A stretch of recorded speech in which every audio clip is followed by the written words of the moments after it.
في الوضوء ذكره عثمان وعبد الله بن زيد وابن عباس رضي الله عنهما عن النبي صلى الله عليه وسلم. وبه قال حدثنا عبدان قال أخبرنا عبد الله قال أخبرنا يونس عن الزهري قال أخبرني أبو إدريس أنه سمع أبا هريرة رضي الله عنه عن النبي صلى الله عليه وسلم أنه قال من توضأ فليستنصر ومن استجمر فليوتر. الک رسو طالبانو ته आवाज خلاصيږي کنه او بار طالبانو ته دا بس گزاره بدن لگا کو. باب الاستنصار فی الوضوء. اوس ګور استنجا نه فارغ شو چاردا می شروع استنجا د ابواب نه فارغ شو نو سه شروع کو چارندا موضوع چ وته. خو دلته سوال کوا چې استنصار خو نه خو مزمزه مخ کې دا نو امام بخاری استنصار مخ کې کو مزمزه رستو کړه. باب الاستنصار فی الوضوء او رستو راځي باب المزمزه فی الوضوء. پیدا دې کنه نو خلق مزمزه مخ کې کوي او امام بخاری استنصار مخ کې کوي. دا ولې غټ اعتراض دی په نو ستا علماء لیکي حافظ لیکلی دي زه د هغې وجې میم حضرت خپله م وایم زما دا به مور انشاءالله. حافظ ابن حجر وی پوزه په نسبت د خولې ډېره پټه ده. پوزه په نسبت د خولې سره ډېره پټه ده. خوله خو کله کولاو شي واضح شي نو شی پکې ښکاره شي او خولې کې کله شی اچي کله دې غورځي او پوزه خو ډېره زیاته باطني ده. نو امام بخاري په دې نسبت ورمخکې کړه چې ګورې د پوزې صفۍ خامخا وکړه. اهتمام د پوزې صفۍ زیات دی په نسبت د خولې. د خولې خو عزم چې بنده خوراک کوي نو ورسره خوراک سره صفا کېږي اوبه څکي نو اوبو سره صفا کېږي او پوزه خو بالکل پټه ده. نو دا اهتماماً استنصار ور مقدم کو چې ګورې د پوزې پوره صفایي وکړه. پوزه ښه صفا کړه دې کې ګورې ګندونه پراته چې دا پوزه صفا شي. او مولانا صاحب زه تاسو ته یو طبي نقطه هم ښیم چې څوک پوزه ډېره صفا کوي مبالغې سره نو د ده باندې زکام هم کم راځي. زکام کم راځي. دا سپېمې صفا شي پوره نو دا رطوبت لاندې راځي. نو موږ خو سپېمې نه صفا کوو بس معمولي غوندې اوبه پکې ور واچوو لږ یې سون کړو نو دننه پکې ګندونه پراته نو زکام ترېنه جوړ شي. نو حافظ بقول څه استنصار یې ولې مقدم کو شابسې چې دا باطیني ده او مستقذره زیاته ده په نسبت د چا د خولې زیاته خوله زیاته صفا کېږي په نسبت د پوزې نو دې وجې نه استنصار مقدم کو. دا خو هغه وایي. او مولانا صاحب یو بل هم درته وویم اهتماما لکه اهتمام د وجې نه زما وجه مو ووایه زه څه ویم زه یم استنصار یې ولې په مزمزه مقدم کو. په بعضې سلف رد کوي ضمناً بعضې سلف وایي ترتیب په وضو کې واجب دی وایي. لاول مزمزه بیا استنصار لاول مزمزه او بیا استنصار بیا غسل د وجهه بیا غسل د یدینو او بیا مسح بیا غسل د رجلینو. ترتیب واجب دی. څه مطلب که چېرته مخ دې مخکې ووینځه او مزمزه استنصار دې نه کړې نو بیا به مزمزه کې بیا استنصار بیا به مخې دې دوباره. بعضې سلف څه وایي وایه که نه چې ترتیب څه دی واجب دی. ترتیب څه دی واجب دی. یو ولا دی یو ترتیب دی. ولا جدا شریک ولی ترتیب چې قرآن او پیغمبر په احادیثو کې او په قرآن کې کم مخکې کړي هغه ترتیب هغې ته ترتیب وایي دا واجب دی. امام بخاري استنصار مخکې کو مزمزه وروسته کړه په هغوی یې رد وکړه چې دا ترتیب واجب نه دی. څه شی دی لکه دا مسنون دی.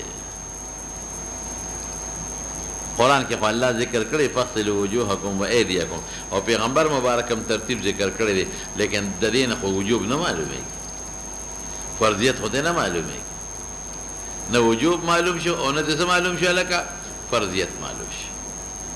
ولا جدا شی دی. ولا څه ته وایي پرله پسې والی. نو مولانا صاحب موږ وایو چې یو اندام دې اوچني یو اندام دې سي اوچني نو فوراً دا بل ورپسې کا ورې که یو اندام دې اوچ شو او بیا دا بل وینځې نو دوباره به هغه بل وینځې. مونږ اسې نه ته دا ووایې چې احناف خو د ولا قایل نه دي. ولې نه دي قایل؟ یو بل پسې پرله پسې د ولا ته واجب نه وایو. څه مطلب که یو اندام لوند دي او لږ ساعت پس دې بل ووینځه او د هغه اوچ شوي نه پروا نشته څوک چې ولا ته واجب وي نو هغه وایي که هغه ړومبې اوچې او که لوندې زر به ورپسې بل وینځې ما څه وایي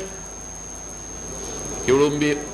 اوچ دننه شي او که ړومبې لوند دی اوچېږي نه جمع دی او لږ ساعت پس بل ووینځې نو هېڅ پروا نشته د غسل په باب کې ترمذي کې تیر شو چې له اولې خپې وروستو کړې وې په منځ کې غسل راوستې یاد دي دا هم دلیل د دې چې ولا واجبه نه ده که ولا واجبه وه بکل حال به یې خپې مخکې وینځلې که ځمکه منحدره هم وه نو خپې مخکې ووینځه خیر دی وروستو یې دوباره ووینځه که نه هغه هم دلیل د دې چې ولا واجبه نه ده الحاصل بعض سلف د وجوب د ولا قائل دي بعض سلف د چا قائل دی وایا د وجوب د ترتیب او ولا کې فرق پیښ شوی نو ما درته دا ووی چې امام بخاري استنصار مخکې که مزمزې وروستو کړه دې کې څه ته اشارت دی چې ترتیب واجب نه دی بس دا زما دا خبره ځان سره ټینګه ونیسه او د حافظ رئیس ده هغه وینا وی دا من کل دا پټ دی په نسبت د خولې او مستقذر زیات دی په نسبت د چا د خولې نو دی وجه نه اهتماما استنصار مقدم کو په مزمزه باندې بس دا خو ربط شو د مخکې سره دا ربط شو اوس بلا شو او مناسبت د کتاب الوضو سره خو واضح حدیث ضرورت یې نشته او د استثناء معنا مې څه کړې وه ما ته وګوره څه مې ویلي مې د نثر نه ماخوذ دی نو پوزه سوڼول اخراج الماء من الانف نو چې ته پوزه سوڼې نو دا اوبه خورې ورې وځي نثر یا نثره سپیمې ته وایي نثرتین دو سپیمې نو استنصار اخراج الماء من النثرتین او دې سره استنشاق دی استنشاق ته ته ویل کېږي ادخال الماء فی الانف نو ما ویلي په ترمذي کې بیا وره چې استنصار مستلزم د استنشاق لره ځکه اخراج سبق ادخال غواړي چې اوبه دې ور داخلې نه کړې نو اخراج د سبق نو استنصار سبق استنشاق غواړي لاول اوبه داخلې بیا وباسي او بل مې یو فرق کړی دی ته بیا وایم چې باب استنشاق څه ته وایي باب استفعال دا څه ته وایي دا اخراج الماء ادخال الماء الى الانف او چې مجرد ته راولي نشق ينشق سمع يسمع نو ادخال الريح الى الانف دی پودا راکاږي هوا ور داخله کې نو که هوا داخله نو مجرد و نشق ينشق او چې اوبه ور داخله نو استنشاق به نو دلته سوال وکړه چې استنصار اوس خبره اسانه شوه او لومبی سوال څو استنصار ولې مقدم که جواب مې وکړه دویم سوال دا چې استنصار ذکر کې استنشاق پر خدا ولې ته جواب مې وکړه چې استنصار مستلزم د چا دپاره استنشاق امام بخاري خو ډېر هوښیار دی که استنشاق یې ویلی وی نو واهم به وی چې صرف پوزه کې اوبه چول دي هلکه سوڼول خو پکې رانه دی وی ښه مضبوطه سوڼ کا غرض یې دا دی چې سوڼ کا چې ګن تېر وباسئ هسې نه چې پوزه کې اوبه ور واچئ او سوڼه یې نه کې ښه مضبوطه سوڼ کا او سبق استنشاق پکې په خپله معلوم شو فی الوضو ذکره ذکر کړی دی هو د استنصار حضرت عثمان عبدالله ابن زید نه مراد عبدالله ابن زید ابن عاصم دی عبدالله ابن عباس ته نبی کریم صلی الله علیه وسلم نه ترمذي کې دی ملي بخاري کې را روان دي زوسو عبدان تیر شوی دی ښه عبدالله ابن عثمان مروزی عبدالله نه مراد عبدالله ابن مبارک دی قال اخبرنا يونس ابن يزيد ايلي او دلنا بار بار تیر شوی دی زهریم تیر دی قال اخبرني ابو ادريس الک دا عايز الله د قصاص خیالو میں عايز الله ګور لقب نه دی خولاني دی نوم دی انه سمع ابا هريره رضي الله عنه وعنهم عن النبي صلى الله عليه وسلم انه قال من توضأ چاچودسک یعنی اراده د اودس لري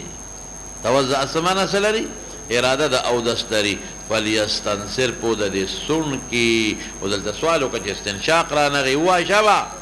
چې دا مستلزم د چا دپاره استنشاق لرا اخراج الماء سبق ادخال الماء غواړي او که ته وایې حضور پاک فلیستنشق ولې ونه وی نو بیا به استنصار نو معلوم شوی استنصار مستلزم استنشاق لدی او استنشاق مستلزم استنصار لره نه دی پوزه خلک اوبه خلک ور واچوي نو سړی نه کې اس خبره نشته نو ځکه فلیستنصر وي ومن استجمر فلیوتر څوک چې استعمال د جمرې کوي د کاڼو استنجا فلیوتر دا زما دلیل شو چې ایثار مستحب دی تسلیس فرض او واجب نه دی تسلیس په استنجا کې فرض او واجب نه دی ما وی تسلیس مسنون دی انقاء فرض او ایثار مستحب دی نو حدیث نے اوسو مسئلے معلوم شوی یو ته استنصار معلوم شو استنصار وکا دویم استنشاق ته دلالت النص سره معلوم شو او دریم ته معلومه شو چې استجمار چې کې استنجا نو استسلیس فرض او واجب نه دی بلکې ایثار مستحب دی ذات معلومه شو فلیوتر او وجه مې ویلې په ترمذی کې بیا وایم چې ایثار ولې مستحب دی نو ګوره چې څومره کلمات دي په رکوع کې 3 ځله په سجده کې 3 تسبیحات یا اوه ځله ان الله وتر يحب الوتر فاوتروا يا اهل القران رابشي دوسر پسې شاپ باب الاستجمار وترا وبه قال حدثنا عبد الله بن يوسف قال اخبرنا مالك عن ابي الزناد عن الاعرج عن ابي هريره رضي الله تعالى عنه وعنهم ان رسول الله صلى الله عليه وسلم قال اذا توضا احدكم فليجعل في انفه ماء ثم لينتصر ومن استجمر فليوتر واذا استيقظ احدكم من نومه فليغسل يده قبل ان يدخلها في وضوئه فان احدكم لا يدري اين باتت يده ها وزل بیا کرمانی وي کرمانی وي زه تاسو ته وایم چې ترتیب نشته کار دا د استنصار شروع دی ورپسې استجمار بیا استنجا لاله هغه چېرته چاره دا مو چې استنجا دی بیا شروع کړه او استنصار پسې فورا استنجا راوړل او بیا د مزمزه راوړل دا ترتیب د کم دی نشي ما د تسویلو ما وی چې علامه عینی وی چې مناسبات شته خو معمولی خفي غوندي او حافظ وی خم مضبوط څه ذکر کړی نه دی او ما د تسویلو مې کله دی یو باب د بل باب فصل او اعتراضی ذکر کیا دی کله دی د یو بل باب فصل او اعتراضی ذکر کی نو چې یو ځل ذکر کی دوباره نه ذکر کوي نو بیا اصل راشي دې ته باب در باب ما بلکې دې ته مولانا زکریا صاحب رحمت الله علیه په الکنز المتواری کې باب در باب ویلې یا متعلقات د مخ کې باب یا ابواب اعتراضیه استغفر الله لکه زه به مثال درکم زه تاسو ته قصه شروع کوم د یعقوب علیه السلام د یوسف علیه السلام واقعه راته ذکر کوم نو په دې یوسف علیه السلام په واقعه کې دا راشي چې کوی کې وغورځم نو زه توردن للباب د کوی احکامات ذکر کوم توردن للباب څه وایم زه هم ګورې دا کوی کې ګورې انسان غورځول جرم دی او که انسان کوی کې وغورځي آیا دا کوی نجس کېږي او که نه نجس کېږي نو بیا راشم خپل واقعات ته چې قافلت لو دی راوسته کوینه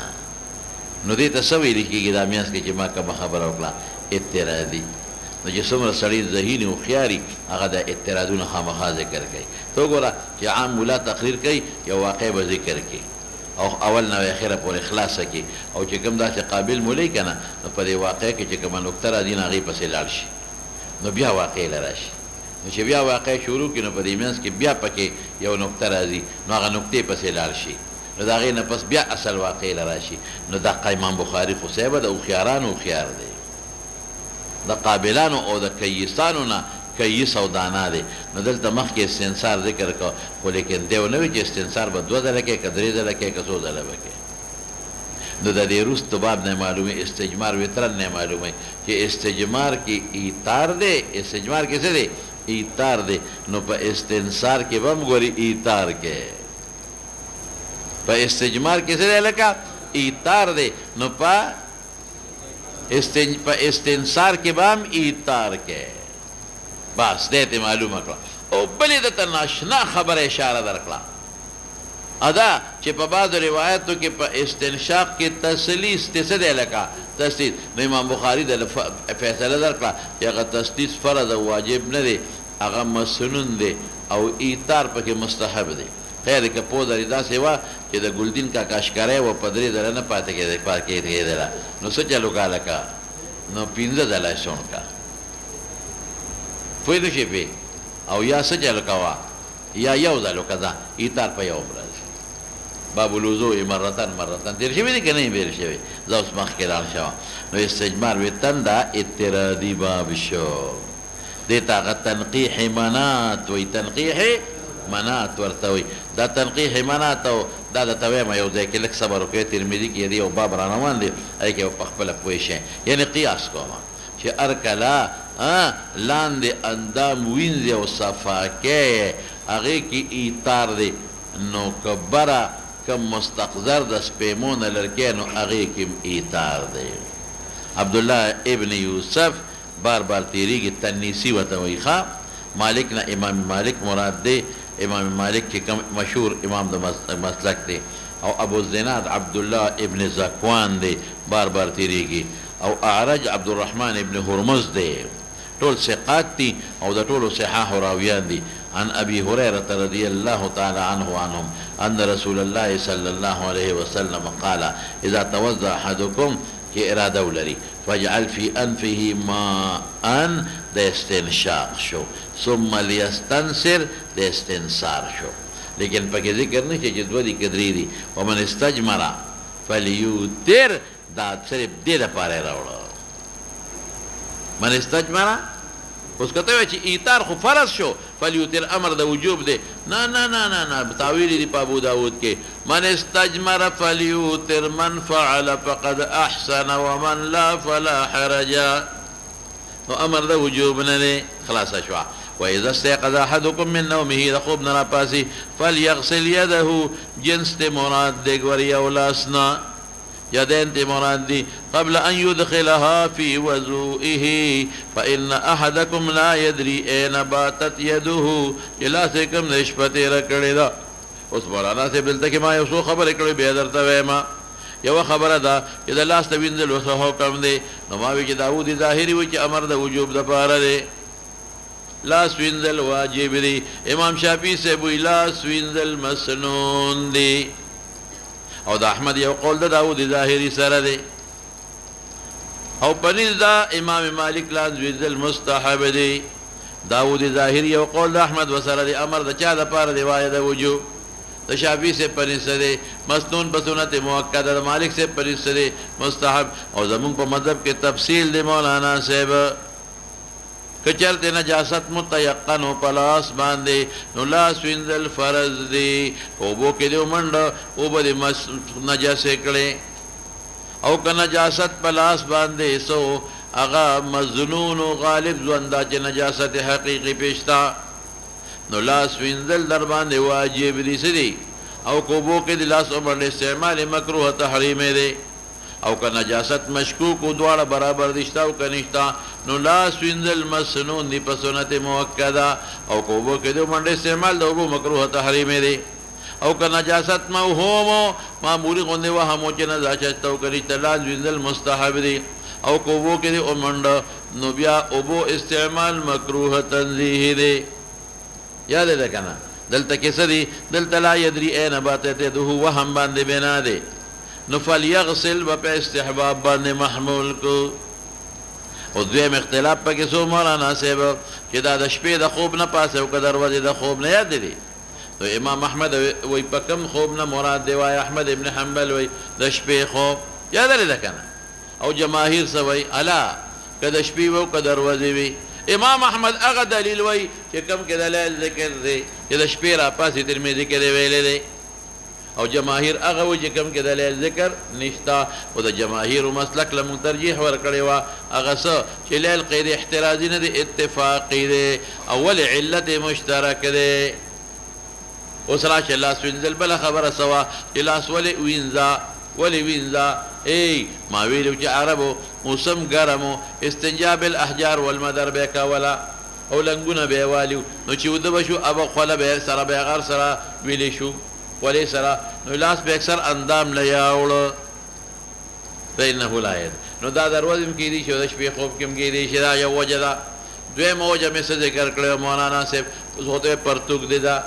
او اوس ما ځان وینځلې وینو بیا هغه حکم رانغی. نو این باتت یده، پته نشته چې لاس د کم د شپه تېره کړې ده چې ته موذي حیوان ورباندې نه ناست، هغه خولې سره شپه نه تېره کړې. درې موجه څه شوه الا این باتت یده، لاس د کم د شپه تېره چې ته پوړه پنسي څه ورته وي دانه مانه رې پې نه ګرونې ترخونو کې د لاس دې منډلې. این باتت یده بل مې ویلي وړه بل بیټ کې به ملاس داسې نه ښځې لرې پې مخکې لاړ شوه هغې سره دیني جنګولې یا لکه پوهېږئ په خبره هغې سره دیني جنګولې او بل مې څه ویلي این باتت یده چې شیطان نی راغلی شیطان هم حساس او حساس دی او دی راځي او دا ګوتې دي په دې ګوتو یې د چېرته ژبه نی راښکلې دا وجوهات مې په ترمذي کې ویلي دوباره مې درته ذکر کړله څه وایي جزاک الله آی هاي خبرې نیم ګړې وکړه خفه شوم خلک جزاک الله نه وایي خلک جزاک الله خیره وایي ته جزاک الله څه معنا چې ښه دی که بد دی جزاک الله زوجة صالحة داسې دی ووایي وایي په الف لام جبلي مخکې لاړ شوه دې اصل کې جزاک الله ځکه وایي چې دی په دې یو ټکي خوشحاله دی دې کې میانځ کې هغه خطرناک غوندې ټکي مه وایي که دا عاشق دی مخکې لاړ شوه اوس راشه لږ صبر کوه په الف لام جبلي نو دا اوس مناسبت د باب سره من استجبر فلیوتر چې کوم اعتراض مې کړو جوابونه مې وکړل حدیث نه ډېرې خبرې معلومې شوې یو دا چې استنشاق او استنصار دي دواړه معلوم شو استنشاق او استنصار دواړه معلوم شو دریم ته معلومه شوه چې ایثار مستحب دی تسلیس په استجمار کې واجب او فرض نه دی او څلورم ته معلومه شوه چې په استنصار کې ایثار مستحب دی امام بخاري دا معلومه کړه او پنځم ته معلومه کړه چې د خوب نه راپاسې ګوره دی کې من نومه مطلق د لیل ذکر پکې نشته دی نو پنځم دا معلومه چې د خوب نه راپاسې نو لاس وینځه او شپږم ته معلومه شوه چې بنا په موهوم دی بنا په چا دی په موهوم دی نو د وهم ازالام کوه وهم ازالام کوه زمخ کې لاړ شوه باب غسل الرجلين ولا يمسح على القدمين وبه قال حدثنا موسى قال حدثنا ابو عوانة عن ابي بشر عن يوسف بن ماهك عن عبد الله بن عمرو رضي الله عنهما قال تخلف النبي صلى الله عليه وسلم عنا في سفرة فادركنا وقد ارهقنا العصر فجعلنا نتوضا ونمسح على ارجلنا فنادى بأعلى صوته ويل للالقاب من النار مرتين او ثلاثا غسل الرجل بیا سوال کوا کرمانی وی نشته ترتیبه استجمار او د خپو وینځل او وروسته مزمزه نه دام اعتراضي باب دی څه چې لکه اعتراضي باب دی غرض د امام بخاري معلوم که صاحبه اعتراضي ادا چې اسنا چې پوزه کې اوبه واچي او معمولي غوندې وختي مې ووایي نه غسل چې څنګه خپو کې غسل دی په مسح کار نه کېږي په چا کې غسل دی په خپو کې غسل دی په مسح کار نه کېږي حالانکه خپې خو دې پاکې دي نو سپیمو کې ګورې په طریقې ولا غسل دی اسې نه چې صرف لمده ګوته پکې ووایي بعضې خلک صرف په پوزه کې څه ووایه لمده ګوته ووایي او سوڼې کې نه نه نه ګورې مسح اونه کې د انف بلکې څه کوه غسل وکړه دا اعتراضي باب دی دا د مخکې باب دپاره د متابعاتو نه دی د ملحقاتو نه دی او ولې زرسو د غسل د رجلین حکم مسله رستو را روانه ده نو غسل الرجلین ولا یمسح علی القدمین نو چې د خپو وینځل غسل دی او مسح پکې کار نه ورکوي نو د پوزې مسح ونه کې چې صرف لمده ګوته پکې ومنډي ما ډېر لیدلي دي مولانا صاحب چې په پوزه کې صرف ګوته لمده کې قچې هغه پکې وایي او ستونی کې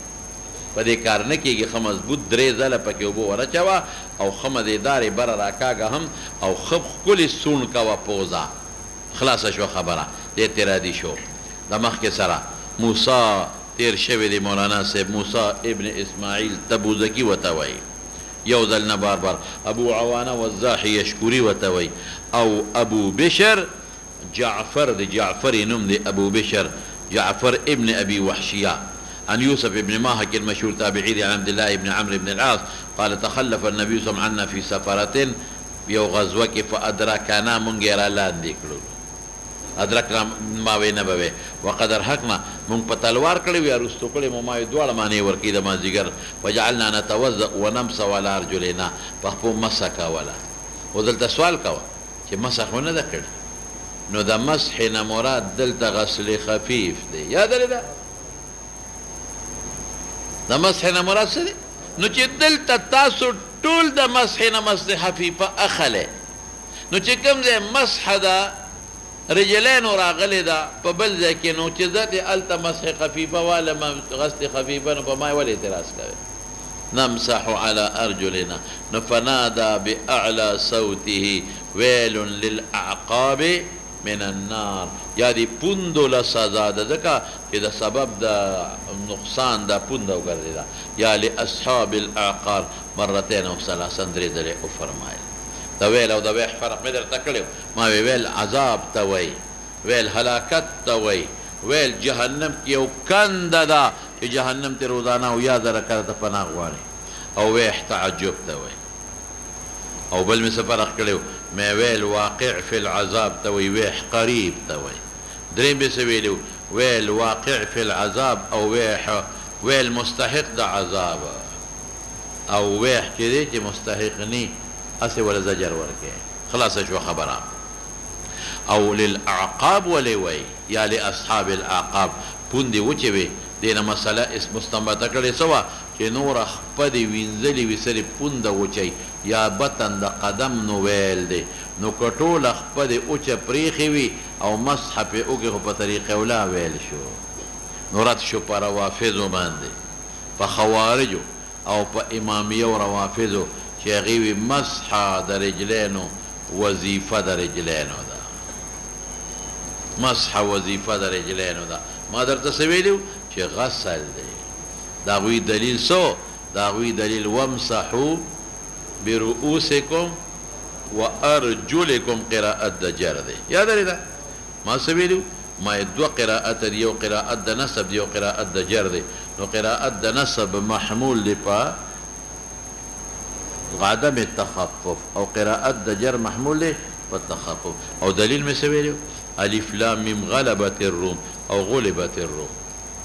نو غلبت په یو حالت کې دی رومیانو غلبه یو وخت کې کړې ده غلبت په بل وخت کې دی بل وخت کې مغلوب شوي فارسیانو غلبه کړې ده حالتین دلته هم حالتین دي نو وارجلکم چې منصوب کې نو حالت د عدم تخفف غسل شو او ارجلکم چې مجرور دی کې نو حالت د چا شو د تخفف شو او یا بل دلته نو سوتلا دلته نمس ولا ارجلنا تم وی چې د مسح نه مراد غسل خفیفه دی یاد دي تم وی ځکه صفا ده په نصوصو کې چې خپې وینځلې سره ګیټه پاتې او دلته صفا ویل للاعقاب نو چې ټول خپل باندې مسح ده نو بیا خو ویل للارجل پکارو ما ویلو به بخاری کې براشي مسح ذکر دا راغی ویل للاعقاب چې پیغمبر مبارک فرمایي نو ویل للارجل ولې وي ځکه ټول خپل وچه ده پته لګي چې نور خپل همدره صرف عقب وچ یا بطن د قدم دا نور روایت پکې شته بخاری کې هم نشته په ترمذي او نسائی ټولو کې شته دلته مسح په معنا د غسل خفیف ته نو څه کومه داسې ارجلکم د غسل شدید دی او ارجلکم غسل خفیف خیر دی خفیف هم پکې کولی شي او درې مې څه ویلي یاد لرې ده ما وی چې دا آیت الوضو مدینه منوره کې دی د دې نه مخکې رسول الله مبارک 14 کاله په مکه کې او 2-3 کاله په مدینه کې خپې وینځلې دي نو د دې جر د قراءت ته وجې نه باغه حکم د دوی د ذهن نه ونه دي یو ځل پیغمبر او صحابه په عمل نه دی کړی او کته وی چې نه یو روایت کې خو راغلی دی د مسح نو ما جواب کړو چې مسح په معنا د غسل خفیف دویم مې څه ویلو مې دا راوي متفرد دی د ټولو صحابو نه شقه چې مخالفت د اوساقونو کې د ډېرو نه هغې ته څه ویلې کېږي شاذ ورته وایي او بل دا مې ویلي مې چې کوم دی عموم بلوی د یو کس تفرد بیا صحیح هم نه دی بل جواب مې څه کړی مفعول معه دی یاد دی څه شی دی مفعول مع غسل ارجلکم مفعول معه دی او کته چې مفعول معه کې خو په عامل کې څه پکار دی اتحاد پکار دی نو مخکې خو مسح ده ما وینا مفعول معه کې عامل کې اتحاد شرط نه دی مقارنت زمانیم کافی دی لکه استوى الماء والخشبه نو استوا خو صفت د ماء دی د خشبه خو نه دی خشبه خو د ماخ کې نه موجوده ده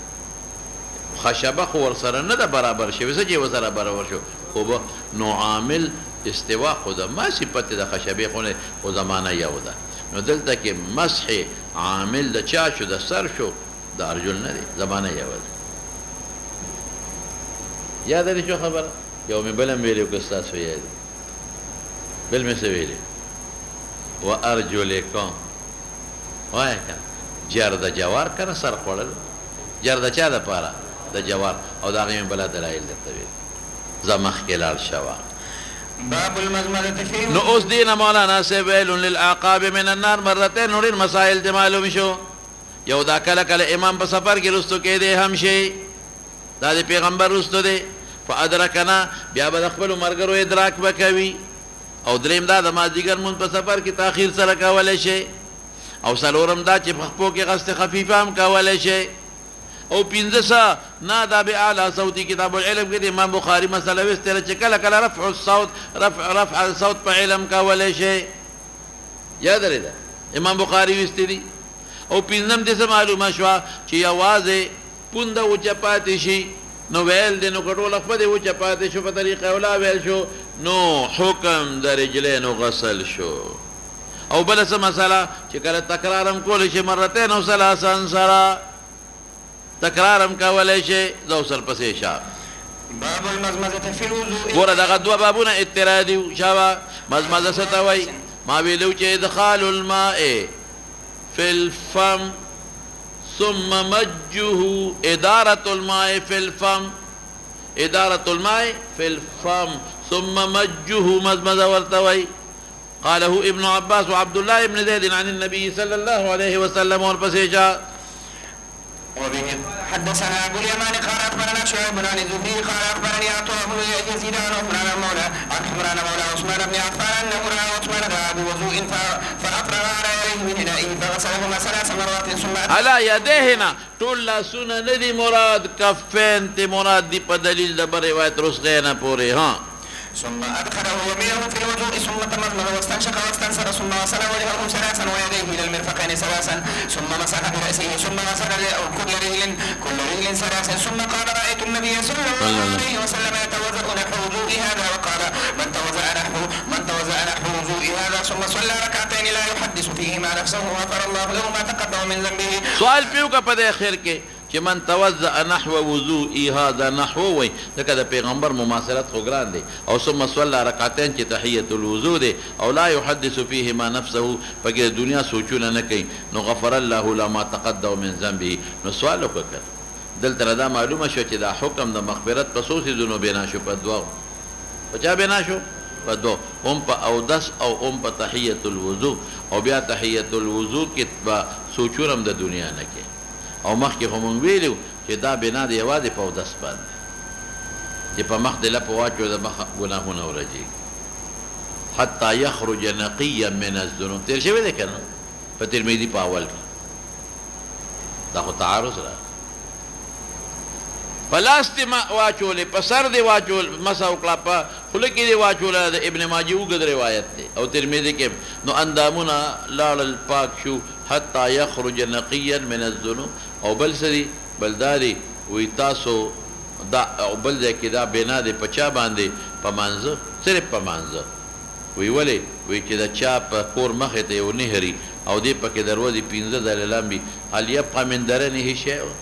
نه بذلك مثل الصلوات الخمس مثل دا صفت د 15 منځونو دي چې منځونو سره خدای ګناهونه راځي نو درې روایت شو یو ځای کې دا مغفرت د ذنوب بنا شو په صرف او دس بل ځای مغفرت د ذنوب بنا شو صرف په مانځه او دلته په چا بنا شو په دوه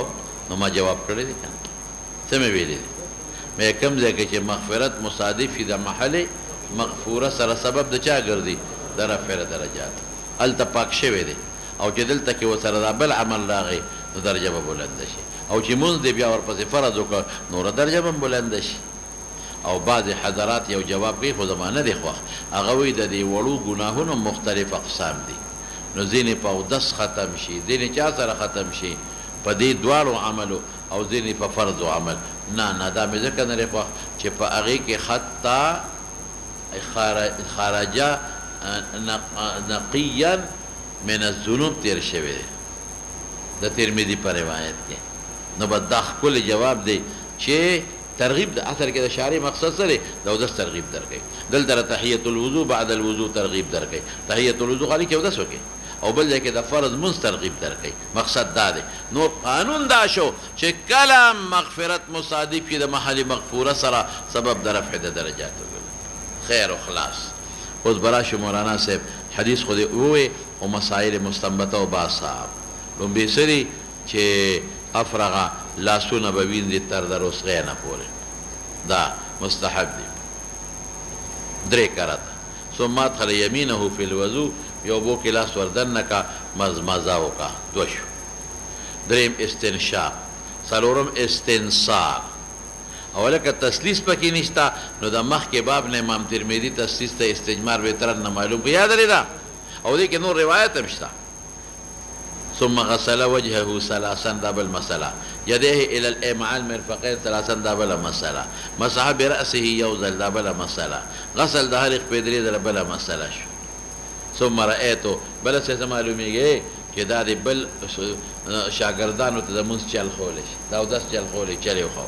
او بل د څه معلومه شوه چې د پیغمبر نحو دا ویلي دي او بیا ته دا چې اودس مو کې او تحیۃ الوضو مو کې د دنیا سوچونه نه کې الله به ګناهونه درته معاف کړي او هغه بله مسله دوباره خو نشم ویلی چې د ذنوبونه کم ذنوب مراد دي ما ویلو چې کم ذنوب مراد دي صغایر یاد دي او کبایرو کې بس کو نو کبایر دو قسم دي یو من جنس الحقوق دي کده الله یو کده بندي یو غیر جنس الحقوق نو چې کم من جنس الحقوق دي هغه من غیر جنس الحقوق دي هغه په توبه معاف کی او چې من جنس الحقوق دي کده الله او د بندا نو هغه ترتیب مونږ ویلو چې یا به استرات کې قضا به کې د منځونو الی غیر ذالک بل مدل تر ذنوب د ترتیب ویلو مې د ټول الله ان مرتبه څه کې دی لکه ذنوب دي عیوب دي یاد دي دا غي نه بره خطایا دي دا غي نه بره سیئات دي دا غي نه بره معاصی دي او بل مې تسویلو مې تقسیم صغیری کبیره تشتا او کنيشتا ابو اسحاق اصفرائینی وی نشته او جماهیر وشتا او بل مې ته د کبایرو تعریفات ویلو کستاسو یادي دا خو دوباره د نشم ویلې یا دوباره چې زه وایم خو یو باب بوشي او بیا به کتاب خلاصيږي کتاب بیا خدای ته سپارو چې الله بس ته خلاصو موږ نه شو خلاصول او بل مې یو نقطه ویلې و مناسب کستاسو خیال ځان ته را یاد کړه هغه داري چې دا ګناهونه د کم ځای نه ختمېږي دا انسان د اندامونو نه ختم شي او کرام الکاتبین چې ځان سره لیکلي دي د هغې نه محو راشي زه اوس ورپسې شه وكان ابن سيرين يغسل موضع الخاتم إذا توضأ باب غسل الأعقاب وبه قال حدثنا آدم بن أبي ياس قال حدثنا شعبة قال حدثنا محمد بن زياد قال سمعت أبا هريرة رضي الله تعالى عنهم وكان يمر بنا والناس يتوضؤون من المطهرة فقال اسبغ الوضوء فإن أبا القاسم صلى الله عليه وسلم قال ويل للأعقاب من النار باب غسل الأعقاب مخکې سره مناسبت واضحه دی مخکې سوې چې مزمزه وکړه دا بله مسله خو ضمني راله که نه یا وای خدایا نو که ته وایې چې لکه د مخ وینځل پکې پاتې شو نو مخکې تیر شوی دی یو ځل او مې چې یو ځل اضطرادي دی باب ذکر کړي دوباره نه ذکر کوي او د غسل د یدینو کې څه اختلاف نشته او په حدیثو کې تیر شو د اختلاف نشته نو حدیثو کې تیر شو نه ذکر کوي او د غسل د رجلینو کې اختلافونه هغه ذکر کوي نو غسل د عقابو ابن سیرین به یغسل موضع الخاتم اذا توضأ د موضع الخاتم پیژنې کنه چې کوم ځای ګوته رابعه هغه ګوته به وړقول چې اوبه وردن نشي اجماع د علماو د ور باندې ښه نو راویان دي ټول تیر شوي دي دا ابو هريره وی وکانه یمر قال سمعت ابا هريره محمد ابن زياد وي وكان ود ابو هريره يمر بنا فمن بتيريدو خلق ودس کو من المطهره د لوټي بالټینه مطهره اعلی فقال اسبغوا الوضوء فان ابا القاسم صلى الله عليه وسلم قال وين للعقاب من النار نو مناسبت خو واضحه دي چې غسل د عقاب وکي لیکن مسلې ډېرې وته یو ته دا دي چې استاد شاګردانو ته چل خولش دویم ته اسباغ معلوم شو او د اسباغ درې طریقې مې د تخولې وکستاسو یادي یو استیعاب د محل او چې اصاله د ابو وسره دویم څه ویلو دویم تسلیس مې ویلو او دریم مې څه ویلي د خپل ځای نه لږ زیات ځای وینځل فإن أبا القاسم ستمويل للأعقاب دین المسالې مې ورته وویستلې تېر شو شابته باب غسل الرجلين في النارين ولا يمسح غرض د امام بخاري سره دی مخکې سره مناسبت واضحه دی چې په سپلو کې دننه مخ په ویندلی شي اوس هم د پلاستیکي چپاړو کې دننه خلق په ویندي کې نه دي څه پروا نشته او مسح د نعلین رد کوي په هغه چا چې څوک د نعلین د مسح قایل مسح د نعلین نشته مسح د موضوع شته البته هغه نعلین چې د موضوع په شان دی وي او خپې پټه کړي په شان د موضوع نو بیا په هغې کولی شي او که داسې نعلین وي لکه زمونږ دا سپلی زمونږ دا چپړې زمونږ دا کیړې په دې د مسح هېڅوک قایل نشته ورپسې شه وبه قال حدثنا عبد الله بن يوسف قال اخبرنا مالك عن سعيد المقبري عن عبيد بن جريج انه قال لعبد الله بن عمر يا ابا عبد الرحمن رايتك تصنع اربعا لم ارى احدا من اصحابك يصنعها قال وما هي يا ابن جريج قال رايتك لا تمس من الاركان الا اليمانين ورايتك تلبس النعال السبتيه ورايتك تشبه بالسفره ورايتك اذا كنت بمكه هل الناس اذا راوا الهلال ولم تهل انت حتى كان يوم الترويه قال عبد الله اما الاركان فاني لم ارى رسول الله صلى الله عليه وسلم يمس الا اليمانين واما النعال السبتيه فاني رايت رسول الله یمانیین به یمانیین بنوي ها إلا اليمانيين وأما النعال السبتية فإني رأيت رسول الله صلى الله عليه وسلم يلبس النعال التي ليس فيها شعر ويتوضأ فيها فأنا أحب أن ألبسها وأما السفرة فإني رأيت رسول الله صلى الله عليه وسلم يسبغ بها فإني أحب أن أسبغ بها وأما الهلال فإني لم أرى رسول الله صلى الله عليه وسلم يهل حتى تنبعث به راحلته غسل الرجلين في النعلين عبد الله ابن يوسف التنيسي تيريجي مالك امام مالك مسعيد مقبورين تير دي عبيد بن يراد طول دا تابعين دي انه قال دو عبد الله ابن عمر دا يا ابا عبد الرحمن دا كونية دا عبد الله ابن عمرنا رأيتك دا تابعين تصنع اربعا خصالا اربعا لم ارى احد من اصحابك استامرقري يصنعوها دينا مسائل دي وباسا ورسرا كدا استاذنا لداس يو عمل اولد نور علماء نكي ورتويل شيء دا دي وتوي قالوا ما هي يا ابن جريج اوس استاد د نه پکار دویمه مسله استاد نه پکار چې وته وي چې دا څه کار قال رأيتك تعبينم لا تمس من الاركان چې د نه مسکه د ارکانونه مراد نه ګټونه د کعبيري الا اليمانيين مگر غدوا يمانيين بس يماني کوم دي ما تا ګوره لغونه زما د امیز بیت الله فرض کوا زما د امیز هغه مخامخ ګټ چې دی ا دې طرف ته والا ګټ دا والا ګټ دغه حجر اسود والا دی دا حجر اسود او دا دې طرف ته ګوټ چې دی دا رکن یمانی دی هغه حجر اسود دی دا څه دی لکه رکن یمانی دی نو په دې دواړو تغلیب کومه نو یمانیین ورته ویم یمانیین ورته ویم ما د تغلیب دپاره تاسو ته څه ویلي مې دوه لفظی یو اسانی بل ګرانی نو دی خفیف لا زه غلبه ورکمه دویم مې څه ویلي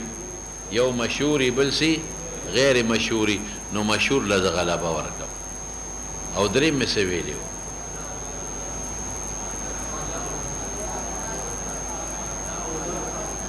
یو ادنا ماشاءالله یو ادناوي بل اعلاوي نو هغې اعلا له غلبه ورکم په ادنا دلته کې کم یو دی دلته که زه وایم چې حجرین الاسودین نو لګران پریوزی په نسبت د چا د یمانیینو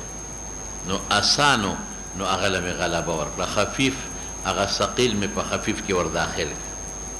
نو یمانیین مې ورته وي نو یو سوال پیدا کوي چې ته نه مسکې د ارکانو مګر یمانیین رکن یمانی او د حجر اسود یو ده نور دوه نه کې دا رکن دا ما طرف ته چې کوم قبلې والا دی ما طرف ته قبلې والا چې دی دې ته رکن عراقي وي او هغه رکن قبلې والا طالبانو طرف ته چې کوم دی رکن شامي ورته وي دې سره حتویم دی دې سره ځای لکه حتویم دی نو وي دغه نه مسکې دوه ورأيتك دویم زه وینم تا در تلبس النعال السبتیه ته هغه پړۍ په خپو کې چې هغه بغیر ویښتو نه سبتي هغه ته وایي چې د هغې سرمن باندې ویښته نه لکه عموما چې دا زموږ دا کومې سپلی دی او نور خلق خو پروا نه ساتي هغوی خو هغه اچوي چې ویښته وي عرب خو غریبانان کمزوري وو که نه نو سرمن به یې راواغېشته ویښته به پې د پاسه وو او پکې به یې تارونه واچولو خپې ته به یې ور واچوله او اوس هم مولانا صاحب په دې بازار کې دوه قسمه سپلای خرڅېږي، یو هغې چې هغه سرمن باندې ویښته نی، یو هغې چې ویښته پې وي صابر ورته وایي، ګرانه خرڅېږي. ورأیتک تصبغ د تا وینمه چې ته رنګ کې د ګیرې او د سر بسفرة زیړ رنګ او نور ملګري زیړ نه کوي. ورأیتک اذا كنت بمکة چې ته په مکه کې اهل الناس نو خلک احرام تړي. ما ویلو د اهل معنا رفع الصوت دی، اهلال الصبي هغې نه ماخوذ دی. نو خلک نیت کوي، نیت سره لبیک په زوره وایي چې هلال د حجي وویني. ولم تهل انت حتی کان یوم الترویه، ته یوم الترویه په اتمه کې دا 4 کالونه کې ته د ملګرو نه مخالف یې. قال عبدالله ابن عمر سوي اما الارکان، هر چې دا 2 ارکان دي زه مسه کوم، یو حجر اسود یو حجر اسود سره خوا کې دا بل یو یمانی، فإني لم أر ما ندري نبي سام يمس إلا اليمانية. دا یې 2 ګوټې نه دي کړي. دا ولې هغه ځکه کړی ده چې هغه حجر اسود دی، او رسول الله مبارک فرمایي الحجر الاسود يمين الله في الارض. داسې ده لکه د الله، داسې تشبیه ده لکه د الله لاس. حجر اسود د ښکل که لکه د الله لاس د ښکل. او رکن یمانی او نور فضایل هم شته. رکن یمانی ولې مسح کومه ځکه دا د ابراهیم علیه السلام په بنا پاتې. دا 2 ولې نه کومه، پیغمبر ولې نه کول دا دواړه، ځکه دا ګوټونه نه دي، دا دوی سره حلال مال کم شو. ما تاسو ته وی کتاب الحج کې به د تاسو ته د کعبې د تعمیر پورا بیان کوم انشاءالله. حلال مال کم شو نو لږ ځای اعتبار پرېښو حتویم ورته وایي. قریشو سره حلال مال کم شو، پیسې کمې شوې، په دې حرام نه لګو، نو دا حتویم د بیت الله سوا د اعتبار پرېښو. نو چې د اعتبار پرېښو دا ګوټونه نه شو که نه، خلک خو استلام د ګوټونو کوي. نمبر 1. نمبر 2 دا 2 ګوټه په بنا ابراهیمي نه دي پاتې، ځکه نه کوي رسول الله مبارک. مالی دی یو. واما النعال السبتيه مالی دی علیه السلام یلبس النعال التي ليس فيها شعر ويتوضأ فيها، وپدې کې به اودس هم کاو. دا مناسبت د باب شو. کته پیغمبر مبارک خو د ویښتو والا نه مننه نه کړې، نو عبد الله ابن عمر به د حضور پاک دا عادي افعالهم اتباع کولا. د چا به کولا؟ عادي. او د پیغمبر مبارک عادت هغه خو عادت ته امون له عبادت ته چې موږ اتباع کوو. فانا احب ان البسها ما شاء الله، دا زما دلیل شو کړه. واما السفرة الزيار ننګ د ویښتو فاني رايت رسول الله صلى الله عليه وسلم يسبغ بها. او کته چې پیغمبر خو زیار ننګ نه پورې کړي نو نسبت امر ته شو، امر به کو. فاني احب ان اسبغ بها. واما الاهلال، هر چې اهلال دی نیت تړلې پاتمه،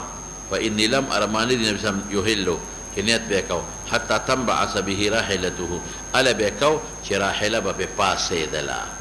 او راحله چې مینا ته پاسې د څه په ورځ باندې پاسې؟ په 8 د ذوالحج. دلته سوال وکړه چې پیغمبر مبارک خو په 8 نیت نه دی کړی، پیغمبر مبارک خو قارنو د مدینې نه نیت کړی دی. نو یو هل کې نسبت امر ته دی، چاته د نسبت چې چا د حج نیت نه کړی هغه ته به امر کو چې په 8 د ذوالحج مینا ته روانېږي نو نیت ته حج وکړي.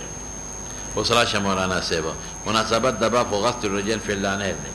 ولا يمسح على النعلين، په موضوع به قیاس نه کې، لیکن مسائل ډېر معلوم شو. ها یو دا